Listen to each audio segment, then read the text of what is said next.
Metade da bancada paranaense na Câmara apoia a PEC que limita os poderes do Supremo Tribunal Federal. O texto, que é mais uma resposta do Legislativo ao Judiciário, já está tramitando na Casa. A proposta de emenda à Constituição é de autoria do deputado Domingos Sávio, do PL de São Paulo, e dá ao Congresso Nacional o poder de revogar expressamente as decisões da Suprema Corte. O texto prevê, por exemplo, que os parlamentares poderão anular posições definitivas do STF quando, na avaliação dos deputados, extrapolarem os limites constitucionais. A PEC é mais uma das iniciativas de enfrentamento ao Judiciário que vem sendo feitas aí por parte do Legislativo. Ela alcançou, inclusive, assinaturas necessárias para ter apresentação e já está tramitando na Câmara Federal. A partir de agora, a Comissão de Constituição e Justiça da Casa vai avaliar se essa proposta é constitucional e, se for aprovada, será enviada para um colegiado especial e depois para plenário. Dos 85 deputados que assinaram o texto, 15 são paranaenses. Isso representa metade da bancada do Estado, composta por 30 parlamentares. E o que chama atenção é que entre os que demonstraram apoio a essa proposta estão integrantes do partido que teoricamente fazem parte do governo, como PP e republicanos. As duas legendas foram contempladas com os ministérios dos Portos, Aeroportos e do Esporte. Além disso, um parlamentar do PT também confirmou sua assinatura para que a proposição avance. Assinaram a PEC o Sargento Faur, Stefanes Júnior e Luiz Nishimori, do PSD, Felipe Barros Jacobo e Vermelho, do PL, Nelson Padovani, do União Brasil, Dilceu Esperafico, Pedro Lupion, Marco Brasil e Toninho Vandischer, do Progressistas, Luiz Carlos Rauli, do Podemos, Sérgio Souza, do MDB, Diego Garcia, do Republicanos e Antônio Welter, do PT. O deputado Nelson Padovani defendeu o trâmite dessa PEC e disse que ela corrige uma distorção em relação ao equilíbrio entre os poderes. Assinei sim a PEC que visa corrigir uma distorção da Constituição de 1988, que é que praticamente dá poderes supremos ao STF. O que nós estamos propondo, uma emenda do deputado Domingos Sávio, é que possa ser revista uma decisão do STF quando essa nós julgaremos que foi abusiva ou não por 2/3 da casa.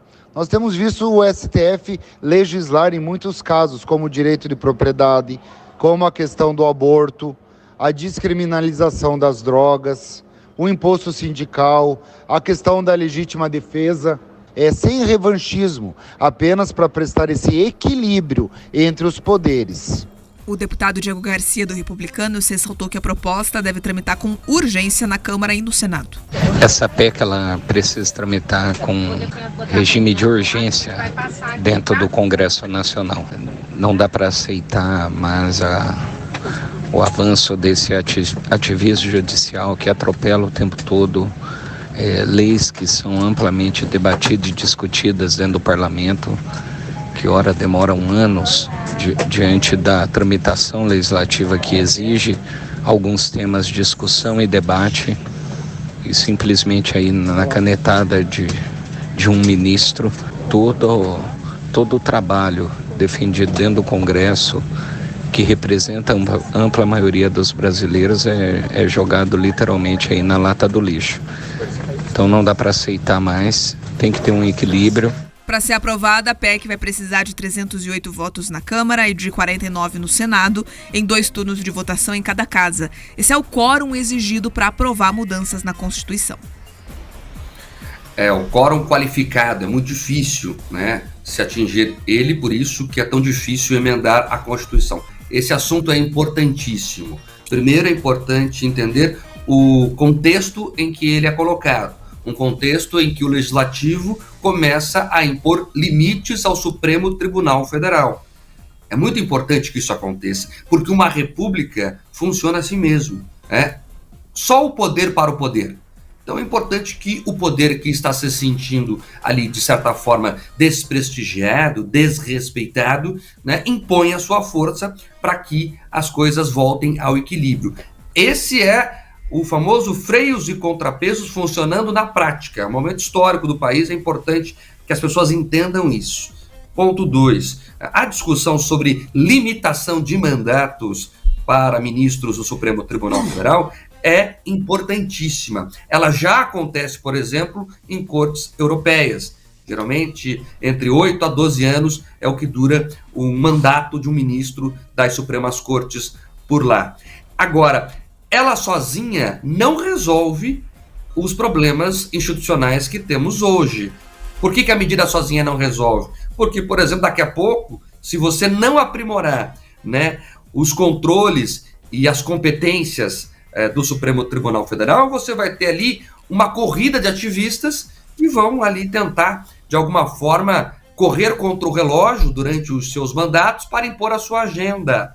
Nós já vimos a Rosa Weber fazer isso no final do mandato dela, ou não foi isso? Né? Ela correu ali para tentar, de alguma forma, colocar o aborto em discussão, ela prometeu entregar a decisão do marco temporal, ela pediu para acelerar os julgamentos do Rio de Janeiro, justamente porque estava terminando o mandato dela. Então, é preciso discutir, sim, a limitação de mandatos, mas é importante que isso venha agregado com outras medidas. Que medidas são essas? Por exemplo, aumentar a idade mínima para que o ministro do Supremo possa ser indicado. Não podemos mais ter homens que ficam 30, 35 anos, né, com um poder quase que absoluto. Não dá. Né? A República tem como conceito dividir o poder, repartir o poder para evitar o absolutismo. Então você tem que ali aumentar, né, a idade mínima para evitar justamente tudo isso. E outra questão importantíssima é preferir justamente os mais experientes. A gente sempre diz aqui, a Suprema Corte é o oráculo de uma sociedade. Quando ninguém mais sabe o que fazer, nós temos que recorrer à Suprema Corte. E quanto mais experientes as pessoas que lá estiverem, né, melhor as decisões serão tomadas. Então, é um conjunto de decisões que precisam ser tomadas para que a gente reestabeleça o equilíbrio dos poderes do país. É inadmissível que você perceba a cada momento um poder usurpando competência alheia. Você já teve ali um desequilíbrio no passado em que o Executivo, através de medidas provisórias, tomava ali atribuições do Congresso. Você teve uma mudança normativa e se reestabeleceu o equilíbrio entre o Executivo e o Legislativo. Você teve em algum momento, no mandato passado, o Judiciário trazendo para si atribuições que eram do Executivo. Você teve ali um problema, e isso ainda não foi corrigido. E agora, o próprio Judiciário busca ter atribuições que são exclusivas do Legislativo. Então, além do próprio incômodo causado nos senadores e deputados, a gente percebe que a sociedade brasileira começou a entender melhor e se perguntar, peraí, quem elegeu esses magistrados? Quem atribuiu para eles a responsabilidade do que alguns deles chamam de processo ou impulso civilizador? Ninguém.